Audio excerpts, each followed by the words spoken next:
Welcome to memoQ Talks, where we talk to industry leaders about their experiences, lessons learned, and what works best across all areas of localization. Now here's your host. Hi, Dareen. How are you? Hey, hi, Mark. All is well. How are you? I'm pretty good. It is. I was just, we were chatting before we started this, and you told me that it's midnight for you in Dubai. That's. I'm sorry about that. No worries. Actually, it's fine. More of a night owl, so that's absolutely fine. Is that because you have customers in different time zones around the world, or? Yeah, we do. But generally, I concentrate more on work during night period, where Okay. you're not with the hustle and of the daytime and with being with employees and being with clients, and also nighttime is the night time where I can achieve more and I can concentrate more and I can have more quality time. It's interesting because sometimes I'll wake up at 3 or 4 o'clock in the morning, and if I can't go back to sleep, I'll get up and work for an hour or two. And it's like I can get so much done. It's just the house is quiet and I can focus. I get in the zone. Then I go back, sleep for a little bit, and when I wake up, I feel like, hey, I'm halfway through the day. Well, I mean, it's my dream. Seriously, it's my dream to be like a very early bird. But I'm just not that kind of person. But I wake up early, of course, because I have to wake up early. But I see myself functioning later during the day or even at night. So, yeah, I mean, I thought I did a lot of effort to try to be a morning person and a cheerful morning person. Cheerful morning. I gave up. Yeah, that's funny. Well, hey, I'm really looking forward to talking to you about the nuances of the localization industry in the Middle East. Okay, but before I do that, I know that you are in Dubai, but you also have offices in Jordan and in Saudi Arabia. Could you tell me something like a fun fact about each one of those locations that surprises people like myself who've never been there, that when they go, they're like, oh, I would have never known? Well, so I'm originally from Jordan. So Okay. I spent like more than 20 years of my life in Jordan. Before that, I was in Kuwait.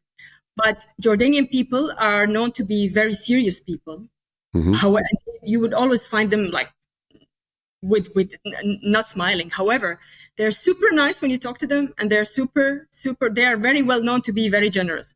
So, like a tourist would come to Jordan, and a guy would be in a supermarket. He would be frowning, and the guy would be, okay, how much is that? No, it's for free. And with that attitude, people are known to be very serious. It's a gift. Take it. That's funny. It's for free. Just leave. Dubai, I used to come and go and visit Dubai since like 2011. And each time I come and visit it, I get mesmerized and I get surprised of the amount of advancement and the development, and everything is super perfect.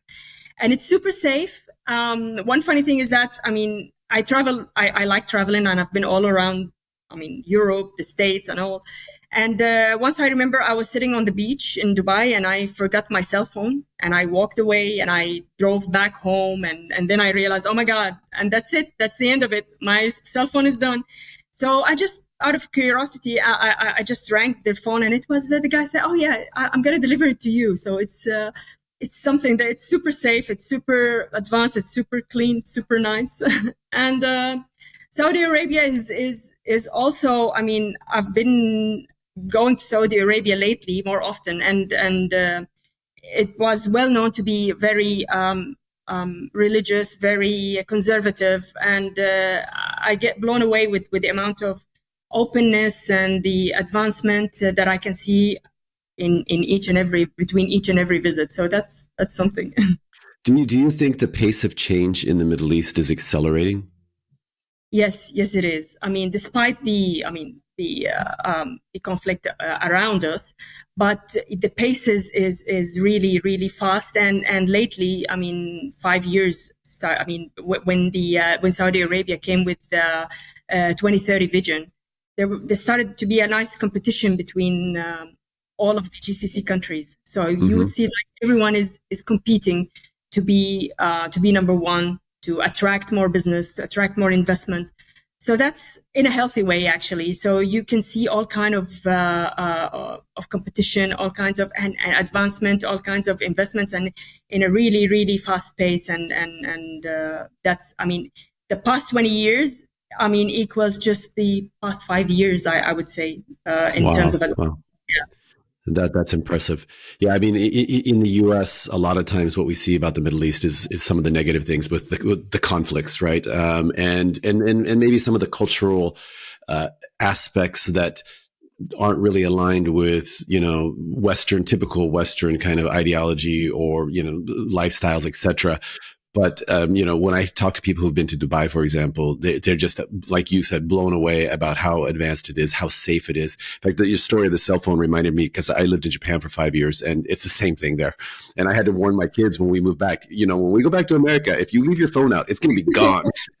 So, yeah. So, but that's awesome. Hey, let me ask you, because first off, e-Arabization, I think you've been, working with them for 17, 18 years, something like that? Actually, I founded the company back in 2007. So that was way back when, so it's been more than, 17, 18 years, something like that. That's awesome. How, what are the main languages in terms of Middle Eastern languages that you deal with? So Middle Eastern languages, mainly we have Arabic. So Arabic is the official language spoken all amongst the Middle East. But of course, there are a lot of requirements, especially since we've been talking about a lot of investments, a lot of opportunities happening in the Middle East. So there are a lot of requests for other languages, Chinese into Arabic, Russian, European languages, of course, in addition to English into Arabic. So mainly we do the localization into Arabic, and this is, like, let's say, more than 80 to 85% of the requests are to be for localization into Arabic. But and mainly it is English into Arabic. However, we do, and there are a lot of requests for other languages. So a lot of times people, like when I was in Asia, for example, they'd come to us and say, "Oh, we want to get this translated into Chinese." And I'd be like, "Okay, so which Chinese? Okay, do you want?" And they'd be like, "Oh, well, I got this. It's Mandarin." And I'd be, "Okay, but Mandarin for Taiwan, Mandarin for China, Mandarin for Singapore?" And they're like, "Well, isn't it the same?" And I'm like, "No, not really." And especially, depending on who your audience is, it could be quite a big difference if we're talking about marketing, content, so on and so forth. So, imagine I'm a buyer of translation services and I got this big project, and my boss said, "Hey, we need you to translate all these manuals or all this content into Arabic because we're going to expand our business in the Middle East." What questions would you ask me in order for me not to just go down the wrong road? Well, that's actually funny about the Chinese, and because sometimes it's funny, we get some requests and that would say, "We want this translated into Jordanian." Or translated into Dubai, but there's nothing called Jordanian or Dubai. It's just the Arabic language. It's the Arabic language spoken all around these countries, but it's maybe different dialects. But officially, this is the one language that we translate to. But and we try to educate our clients, and we try to give them more info about how it is done. So mainly, we call it MSA, Modern Standard Arabic. And this is more or less the official Arabic that is used all amongst the 21 or 22 Arabic countries or Middle Eastern countries. But there are some Arabization or localization needs. For example, if we are doing localization for Saudi Arabia, we would take into consideration when doing that, for example, the weekends is Friday and Saturday, whereas in Dubai or the United Arab Emirates, it's Saturday and Sunday. There are some terms or terminologies that are used specifically in certain regions. And we tend to divide the Arab world into, there's the Levant, which is Syria, Lebanon, Jordan, Palestine. And there is the Morocco, Tunisia, Algeria, Libya. There is the GCC and Iraq. So there is different types of dialects, different localized terminology here and there. But we're in the region, we understand each other. But in terms of localization, I would ask you, who are your targeted audience? Do you want to do the marketing translation for the GCC or Levant, or you just want it for the whole Arab world? So you just want Modern Standard Arabic so that we can localize it to fit your needs?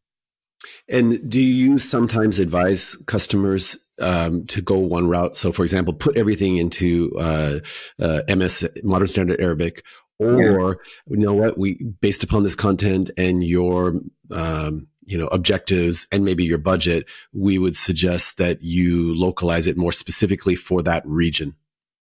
Well, the safest way is to do the Modern Standard Arabic, and it's the first step. Okay. Always, it's the first step to do Modern Standard Arabic.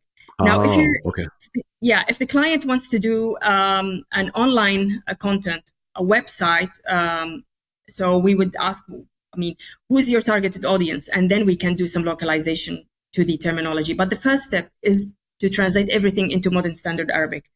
Now, but again, it depends. It has nothing to do with the budget, because if they are targeting the material, for example, for Egypt, we would do it more Modern Standard Arabic, but we will ask the team to do tweaks and to localize it so it's specific to Egypt.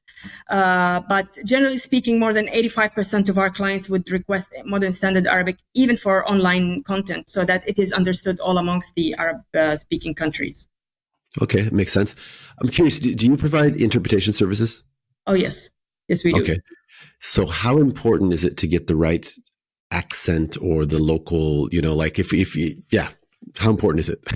It's super important. And I'm just nodding because I was an interpreter at the beginning. I did some interpretation, and just before I went to proceed with my postgraduate degree, I wanted to do master's degree in interpretation because I found it super fascinating, challenging.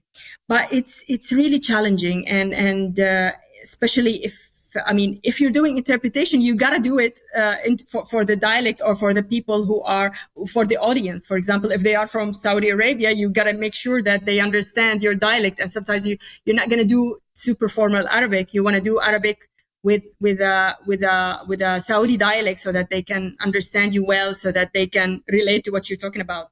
But I remember once I was translating in a religious conference, and out of the blue, a guy decided to recite something from the Holy Book, and I was like, "Oh my God, how am I going to translate that on the spot?" It is challenging. It is absolutely challenging, but it is super important, especially in interpretation, and we face that a lot. This is why when we do interpretation, for example, in Saudi Arabia, we make sure that our interpreters are Saudis. And if we're doing it, for example, in Egypt or in Jordan, we make sure that they are from the local country. When you hear somebody speak Arabic, can you tell where they're from? Yeah, absolutely. Okay. Can you tell their religion? So, of course, most people are probably, if they are religious, they're probably Muslim. But there are, the different branches of Islam, right? So, can you tell by how somebody speaks? No, at all. Can you tell if someone is speaking English if he's a Jew or a Christian? No, that's a good point. I can make assumptions based upon where I think they're from. What I think they're New York, or maybe if they have a Southern accent, for example, which would be fewer Catholics but more evangelicals, but it's not something I really think about at all. But I asked this again as a an ignorant American, having only stopped over on flights in the Middle East. I'm just wondering about, sometimes there are some tensions between the different religious groups, and I was wondering, okay, you can tell where they're from, but could you tell which what is their branch of Islam, and would it matter to people at all? No, actually, it's as you said. The rest of the world, or let's say maybe parts of the world, they do not know much about the Middle East except for the conflicts and all, but we hardly ever, we don't talk about religion much. It doesn't matter. And you cannot tell. A sign that it doesn't matter that you cannot tell, actually. And if someone is Muslim, we have Muslims, we have Christian Arabs, we have Jew Arabs. So it doesn't matter. And you can never tell, to be honest. If you're just listening to the person, you would never tell where they're from. And we hardly care, to be honest, where you're from. even the And, sectors. and that's another misconception I think we get from our media, that that the Middle East is, you just step off the plane and everybody's deeply religious. I mean, that's kind of the perception, right? I can see, and the camels. You see the Yeah, camels. the camels. You're going to tell me there's no camels? I mean, yeah, but and I assume you've never been to the Middle East. You said you've never been. Just stopping over in Dubai a couple times at the airport. So yeah. Well, you have to come and see. I mean, and I've traveled I traveled to many states in the US, and I traveled to a lot of countries in Europe and all. And I don't want to be, like, I am a proud Arab, but I would say that a lot of Arab countries are, to be honest, more, if you go, not even Dubai, I mean, even in Jordan, you would see civilization, we have high education, you would see of course, very nice places to go. And even so, I have some friends who moved to the States, and they would say, oh my God, I miss the nice places, dressing up in Jordan, just going to a nice restaurant, going to a nice cafe and all that. So it is, unfortunately, I follow the media a lot. I have a lot of interest in politics and all, and I follow the media, and I see, and it's a shame, but in reality, it's different. Yeah. And I would say that the media everywhere in the world doesn't do a really good job of accurately portraying other countries and cultures, right? I lived in Asia off and on for 20 something years, and people would get their information from, Tom Cruise movies, and that was their perception a lot of times, and of life in America. I was like, nah, it's not all like that. But so that's why I ask. What's that? Even Tom Cruise came here to shoot to Dubai. I mean, to Burj Khalifa, just to shoot Mission Impossible, I guess, or something. Probably jumped off one of those tall buildings and did something crazy. Yeah. Let me ask you one other, kind of, I guess, stereotypical view that we have is, as working as a woman in the Middle East, in certain countries, it could, from an outsider's point of view, seem to be a bit challenging. Is that the case? Is it country by country? Is it not the case? Absolutely not, to be honest. Even if we're going to talk about the most conservative Arabic country, which is Saudi Arabia, women empowerment is really huge out there. You would see a lot of women lately holding high positions. A lot of women owning companies, big companies. So it is a misconception, but there are a lot of companies led and owned by women in the Middle East. I mean, I am from Jordan, and I never faced that. And I opened e-Arabization back in 2007, but I never faced any issue, and there was any kind of discrimination. Of course, coming to Dubai, it's even more open, a lot of women, and there are a lot of societies. You would see a lot of societies, a lot of gatherings for women. There's a lot of women empowerment in the region. Saudi Arabia, as I said, I never faced anything, and I opened a branch for the company there, and it was super duper easy. And I traveled to Egypt, and I traveled to Lebanon, and I traveled to Qatar, to Kuwait. Never. I mean, again, it's a misconception, but what they're trying to do, and again, our media should play a bigger role in that. That there's a lot of women empowerment thing going on in the Arab region in general, and the GCC in particular. Even here in Dubai, there's a lot of encouragement from the Sheikh Mohammed bin Rashid, who's the ruler of Dubai. You would see women being ministers, and so it is an equal opportunity. But unfortunately, again, it's a misconception. That's why I love traveling, and I love talking with people like yourself, because it's how we learn firsthand, right? I had so many misconceptions before I went to Asia the first time. I think I was 21, and I had a vision that everybody in Japan or in China would get up in the morning and go and do their Tai Chi, and then do some meditation, and go to a rock garden or a tea shop, and I was like, oh my God, no! Everybody gets up in the morning, has a breakfast, and hops onto a subway, and with millions of other people, and goes into these modern high-rise buildings, all dressed up in suits, and so it was very different, and I loved it. let's I mean, and I go ahead. just remembered that I was reading an article the other day that there are like 45% of SMEs in Saudi Arabia are led by women. And I was like, wow, I didn't know that as well. In Saudi Arabia. Yeah, yes. That's amazing. That's amazing. And you're right. I think your media should do a better job of promoting the reality of what it is. Yeah, that's awesome. Let's go back to localization for a second here. Different regions, in my experience, again, most of my experience is North America, Asia, and a fair amount in Europe. And I find that technology, there are early adopters and then there are laggards. And I can give you examples. Like when I was started in Loc in Asia in 2008, most of many of the LSPs and smaller language service providers and or freelance translators were not using CAT tools. They would reluctantly use them. This is specifically in China at the time, but also in Japan. Actually, even today in Japan, it's sometimes you get people that are reluctant. But once you get a sort of critical mass, then the rate of change would accelerate, and everybody would have to get on the bandwagon. Because if everybody else is using the tools and you're not using the tools, you're not going to get selected for the jobs, right? Where is the Middle East or the GCC? Maybe I should narrow it down to your specific region, but where is it at in terms of the adoption of localization technology? Mm-hmm. Well, I mean, back when I started back in 2007, and before that, I was working in a company, an IT company in Jordan, and CAT tools was a new thing and a new concept, and I was like pushing the management there.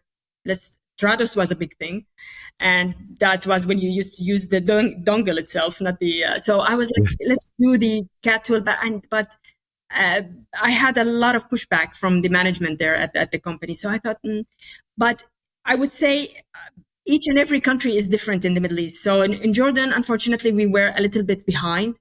But I was in touch, but there was like online societies, online groups, and I was really shocked and surprised positively by how advanced, for example, they are in Egypt.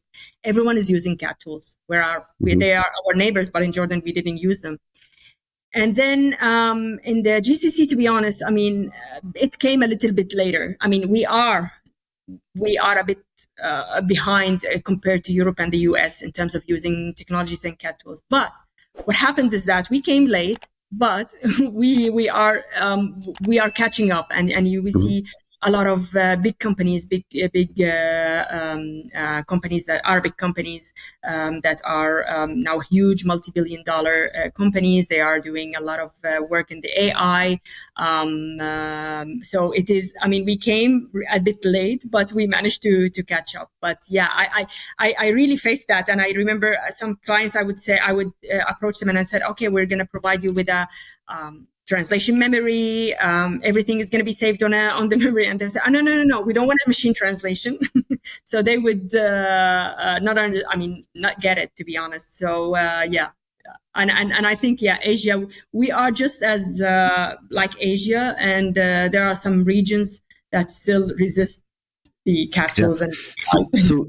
And why do you, well, first off, I'm going to come back to that second. When we talk about local technology, which technologies are the most widely adopted? Would it be TMSs, CAT tools, machine translation, or? Machine translation, CAT tools. Some companies are developing their own machine translation AI tools, which is something. And you would see a lot of freelancers, not even companies, that have tried all the big companies machine translation or AI generated translation tools and compared them. So you can see that for Arabic, we would go with company X is doing a great job in Arabic and in an LLM, in AI translation, machine translation, and etc. So everything is being used and everything is being tested.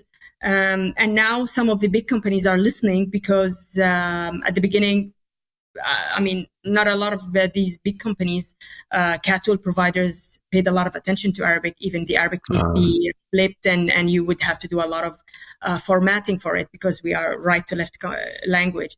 But nowadays, now they're listening. They see that we are a very big market. So even these big companies are trying to improve their tools so that it can adapt to Arabic. So that's nice. That's refreshing to see. Which markets in the region are growing the fastest? And explain, like, I mean, if you have any kind of metrics at all to talk about the growth there, and which industries or verticals in the context of localization, which ones are growing the fastest and why? Well, I would say the GCC in general, Saudi Arabia and the UAE in particular. For example, in 2021, Saudi Arabia and UAE accounted for over 50% of the MT usage in the entire MENA region. The MENA region, I mean the Middle East. And that came with significant investments from local government and private sectors, and also 50 to 60% of LSPs in the MENA region had adopted some form of MT or neural machine or neural machine translation. That's, that article I read, like it was like a year or 2 years ago. So maybe now it's even more than 60%. Okay, awesome. Are there any particular industries that are growing very, very quickly? Like, for example, automotive is going crazy, or is it, IT or consumer goods, or, where's the growth? I would say more than one sector, but I would say mainly e-commerce. A lot of investments, a lot of e-commerce. E-commerce is really big in the GCC. Everything is done online, shopping online, and big investors, big names coming even to the Middle East. In addition to, of course, IT, consultancy, education now is coming and is competing. And I see a lot of opportunities in education, and I can tell because there are a lot of events happening and there are a lot of collaborations happening between Europe, US, and the GCC in terms of improving curriculums or improving educational materials. Awesome. What advice would you give to a business or somebody that wanted to go and set up an office somewhere in the Middle East? Obviously it would be a conversation to understand what their objectives are, but what are some of the key things that they should consider? Well, if they are to open their business in the GCC, I would say they will be happily surprised about the speed that they can open a business here. The facilities the governments provide for investors, how they facilitate it, how they are inviting investors and foreign companies to come and invest in the GCC. But I would really invite everyone to understand or try to understand or learn more about the culture of the Middle East, and so that you can do business, understand how it is done. Here in the Middle East, we take everything passionately. Even if it would be nice we like to meet clients face to face. We like to put a face on the voice, as they say. So I would say learning a little bit about the culture would be really beneficial.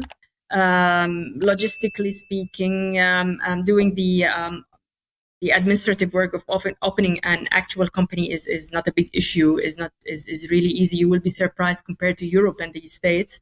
It's super duper facilitated and easy, but it's nice if you want to build a business, build relations. Building relations is really super duper important here.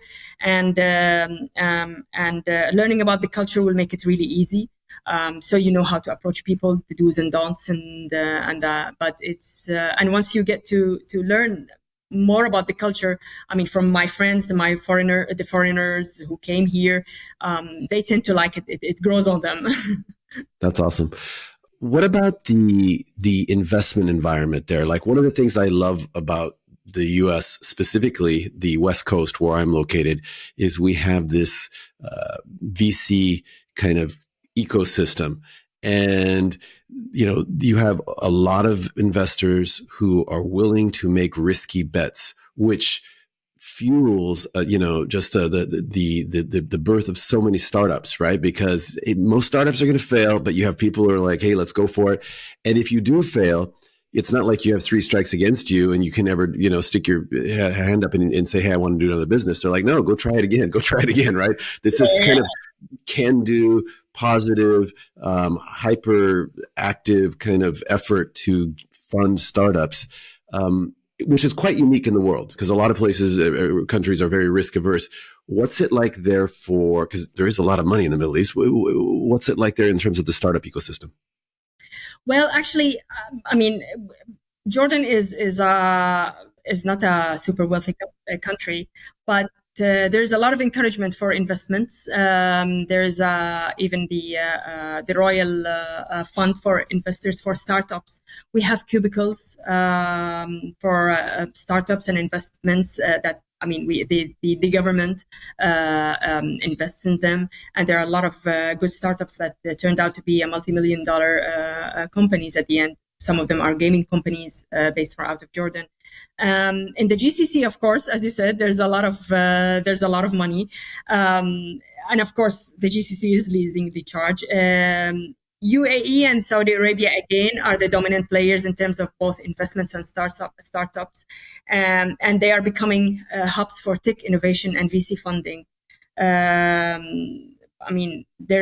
are a lot of angel investment groups based in Dubai.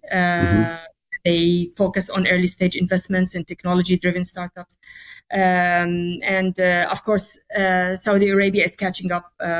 You can see a lot of investment groups, a lot of angel investment groups happening also in Saudi Arabia, in addition to private sectors and doing some investment plans or investment competitions of sometimes for startups to encourage them. So it is really something in the UAE and KSA, but Jordan, because it's not a super wealthy country, but there's still some encouragement for startups. And that's why, Jordan is one of the leading countries in the Middle East in IT and in IT startups and in IT companies. That's very encouraging to hear. What can you tell me about your business, the trajectory that you're on in terms of the size and your future plans? Not to put you on the spot, just share whatever you feel comfortable talking about. Well, actually, we are one of the well-known, one of the top localization companies in the Middle East. I started off back in 2007. Now we have more than 450 linguists working with us. That's amazing. We have offices in Jordan, Saudi Arabia, Dubai, and we have a huge team as well in Egypt. So future plans, actually, maybe opening more offices in the GCC region, expanding our existence in Saudi Arabia. Saudi Arabia is really big, and our office is in Riyadh. It will be nice to have another office on the other side of the country. There's a lot of opportunities happening in the UAE, in the region in general. We'd like to take part of it. That's more or less what. Sounds exciting. I don't think we've met in person. Do you go to any of the big local industry events? Yeah, I was in Dublin last May. Were you there? No, I didn't. That was that Gala? No, that was Local World, wasn't it? Localization World. And before that, I was at SlaterCon in London. Okay, so I missed that one as well. No, I've been Gala, Local Worlds, and mostly West Coast. I like to stay on the West Coast. I'm sorry. Actually, I love to travel, but the companies. So SlaterCon in particular, it was super duper interesting. That's one of the best conferences I've ever attended, and I used to attend a lot of galas, a lot of Localization World, and I attended few in Seattle. That's my hometown. And Seattle, we had Local World here. I think it was in 2019 or something like that. You might have been at that one. No, I think I've been to the one even before that. Before that, okay, yeah. I used to be a big fan of them. Well, yeah, Slater is fun. I haven't been to a SlaterCon since San Francisco, since they had one in San Francisco maybe 4 or 5 years ago. But fun fact, Florian and I used to work together. In fact, we worked together in Asia for CLS Communication, which later was acquired by Lightbridge. And so we're colleagues and friends. So it's good. I used to be a freelancer for CLS back in time. Really? Oh my gosh. Small world. So we kind of have, that's interesting. Well, hey, Dareen, it's been great talking with you. You've educated me. I've learned from you, and I'm your enthusiasm about your work and the region that you work in is contagious. I can tell that you're very, very positive. So, it's been great talking with you, and thank you so much for coming on memoQ Talks. Thank you so much, Mark, and hope to see you soon sometime in Dubai. I hope so as well. Take care. Cheers. Thank you. Bye-bye. Thank you for joining memoQ Talks, where we talked with industry leaders about their experiences and lessons learned to gain new insights about what works best across all areas of localization. Join us next time on memoQ Talks.